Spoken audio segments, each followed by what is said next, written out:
Part 1, The Light at the End. It was just past midnight when I stepped out into the hallway. I wasn't tired yet, so I figured I'd make some tea before bed. The hall in my apartment building always had this faint hum from the old wiring, the kind of background noise you stopped noticing unless it went silent. That night, the hum was there, but the light at the far end of the hallway was wrong. It flickered, slow and deliberate, almost like it was keeping time with my steps. Halfway down, I felt it. This quiet pull, like the space between me and that last bulb was stretching longer than it should. I stopped. The light steadied for a moment, and that should have comforted me, but it didn't. The hallway was empty. Doors lined each side, closed tight. No sound but the low electrical buzz. And yet, I got the sense that if I kept going, I wouldn't be walking toward the light. The light would be waiting for me. I turned back toward my apartment. My hand was on the doorknob when I heard it. A faint click from behind me, like a door latch sliding into place. I looked over my shoulder. The hall was the same. The light at the end flickered once more. When I finally stepped back inside and closed the door, the hum from the hall seemed louder. Closer. Part 2, Footsteps between the walls. The next evening I stayed in. No tea, no late walk down the hallway. I figured keeping my door shut would keep whatever it was out of my head. Around 11, I muted the TV and realized I could hear something faint beyond the walls. Not the usual pipes or creaks. These were rhythmic, spaced just enough apart to be footsteps. I pressed my ear to the wall. The sound was muffled, like someone was walking not outside in the hall, but inside the wall itself. The steps moved slowly toward my front door, then stopped. I waited, barely breathing. A faint scrape followed, as though fingers had brushed against the inside surface of the drywall. I backed away from the wall, but the sound came again, this time from the opposite side, near the kitchen. The footsteps had moved, crossing spaces that weren't connected in any normal way. Then came the worst part. 3 knocks.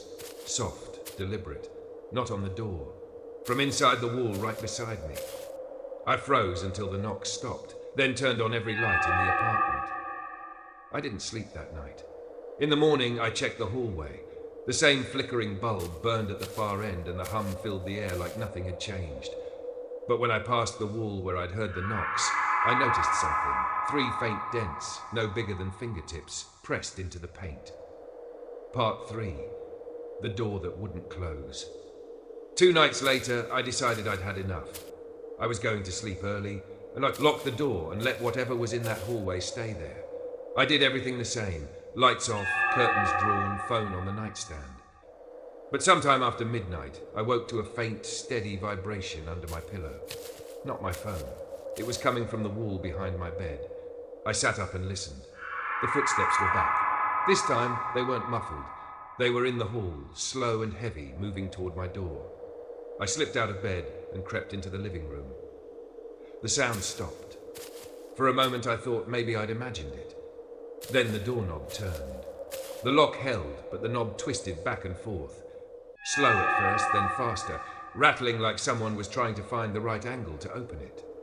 My chest tightened.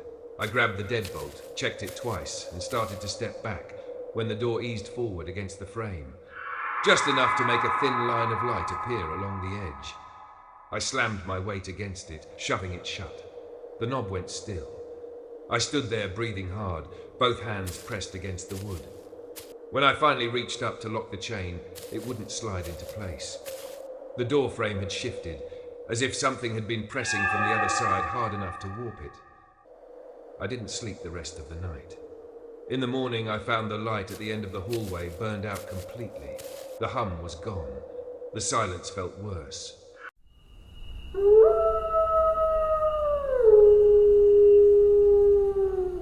Part 1, The Picture That Shouldn't Exist. I was cleaning out the spare room when I found it. A photo I'd never seen before, tucked in the back of the bottom drawer of an old desk. The paper was yellowed, the edges curled, but the image was clear. It showed my living room. Not how it looks now, but how it must have looked years ago. The old couch, the coffee table I'd thrown out when I moved in, even the wallpaper I'd painted over. There were 2 people in the photo. A man sitting in the chair by the window, and me. Not me exactly, someone who looked exactly like me. Same build, same hair, wearing clothes I'd never owned. I don't remember ever posing for it. I don't remember that chair or that man. And yet there I was, staring directly into the camera.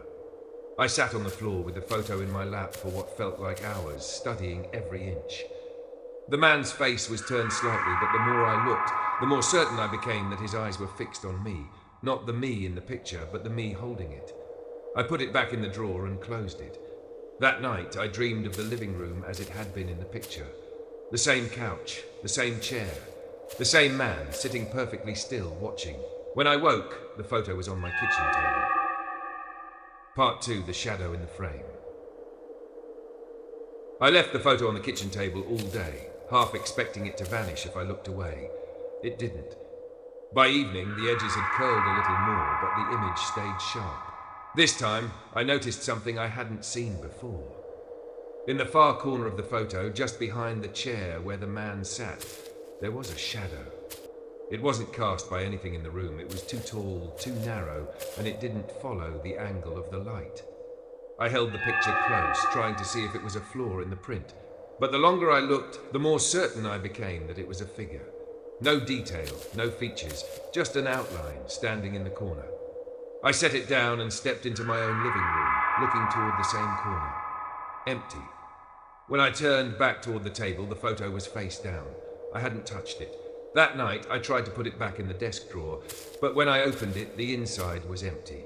No pens, no scraps of paper, nothing. I don't remember clearing it out. I don't even know if I could have. I left the photo on the counter and went to bed. Sometime after midnight, I woke to the sound of something shifting in the living room. A soft scrape, then a faint thud, like a chair leg being moved across the floor. When I checked in the morning, everything was where it should be, except for one thing. The photo was now propped against the wall, angled toward the couch. The shadow in the corner looked closer. Part 3. The hand on my shoulder. I kept the photo face down for the rest of the day. I didn't want to see how close that shadow might be now. But by nightfall, curiosity got the better of me. I flipped it over. The man in the chair was gone. The figure in the corner was still there, but it wasn't in the corner anymore. It was standing right behind the couch. I put the photo down and stepped into my actual living room. The couch was empty. The corner was empty. I stayed in the doorway, my hand on the frame, staring. That's when I felt it, light but deliberate. A hand resting on my shoulder from behind. I spun around. No one was there. The air felt heavier, pressing down on me. My skin prickled, the hairs on my arms standing up. I backed toward the kitchen, keeping my eyes on the living room. The photo was still on the table, angled toward me now. And in it, the figure's arm was outstretched, the hand resting on the shoulder of the me inside the frame. I grabbed it, stuffed it into the desk drawer, and slammed it shut. The next morning, the drawer was empty again. The photo was gone. I don't know if it's still somewhere in the apartment, or if it's in someone else's drawer now. But sometimes, when I'm sitting on the couch, I feel that same weight on my shoulder, just enough to remind me that the picture might not be finished yet. Part 1. The shape across the street. I first noticed it on a Wednesday night. I'd just gotten home from work, dropped my bag by the door, and gone to pull the blinds in the living room. Across the street, in the window of an old brick building, a figure stood perfectly still. No lights were on behind it, just the faint spill from a street lamp catching the outline of her head and shoulders. At first, I thought it was a mannequin, maybe part of some storage or a display, but it was too precise, too aware. I told myself it was nothing, shut the blinds and went about my night. But just before bed, I looked again. The figure was still there, in the exact same position, facing my window. The next night, it was there again. Same place, same stance. By the third night, I started feeling the pull, the urge to check as soon as the sun went down.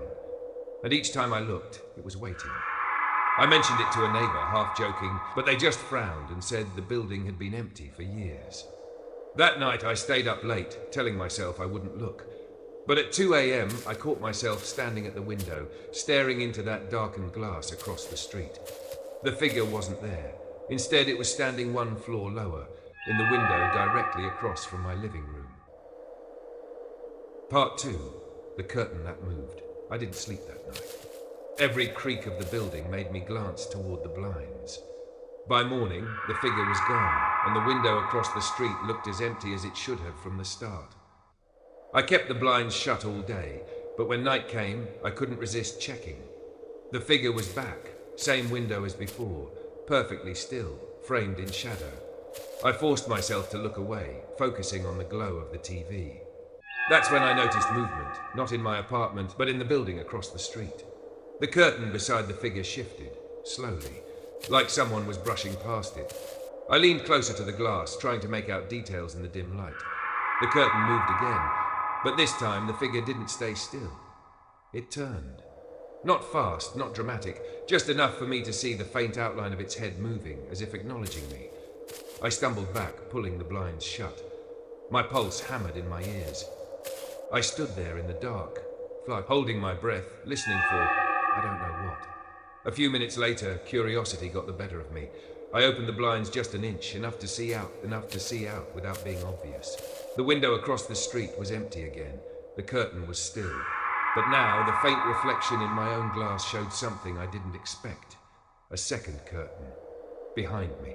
Part 3. The face in the glass. I spun around so fast I nearly tripped over the coffee table. There was no curtain behind me, just the wall and the single lamp in the corner. But I knew what I'd seen in the reflection. My breathing was shallow, my ears straining for the slightest sound. The apartment felt different, like the air had shifted, thickened somehow. I took a step toward the lamp, telling myself it was just a trick of the glass. That's when I saw it. In the reflection, just over my shoulder, a face hovered in the center of my living room window. Not pressed against the glass, set back a little, as if standing inside my apartment. The features were blurred, but the eyes were unmistakable, locked on mine through the reflection, unblinking. I turned in a sharp motion toward the actual window. Nothing there. When I looked back at the reflection, the face was closer. The lamp flickered once, throwing shadows against the walls. In that split second, I thought I saw movement in the corner of the room, the slightest tilt of a head. I didn't grab a coat, didn't lock the door. I just left. I stayed with a friend that night, avoiding the building entirely. When I came back the next morning, the blinds were open in the living room. I never leave them open. And in the glass of the window, faint and greasy, was the outline of a single handprint. Morning light has a way of softening the edges of what you've seen in the dark. Streets that felt endless under the flicker of a street lamp seem harmless in daylight. Rooms that felt too still, too watched, feel ordinary again. But deep down, you remember. The hallway that seemed to wait for you, the photograph that changed while you slept, the figure that watched from across the street until it found a way closer. These aren't just stories. They're moments someone lived through. Moments that still breathe somewhere in the background of their lives. Maybe you believe them, maybe you don't. But tonight, when the air gets heavy and the house feels too quiet, you might notice the smallest change. An extra shadow where there wasn't one before. A sound that feels too deliberate to ignore. And maybe you'll tell yourself it's nothing. Just the building settling. Just the wind. Or maybe you'll remember this and keep your eyes open a little longer. End of script. Sleep well.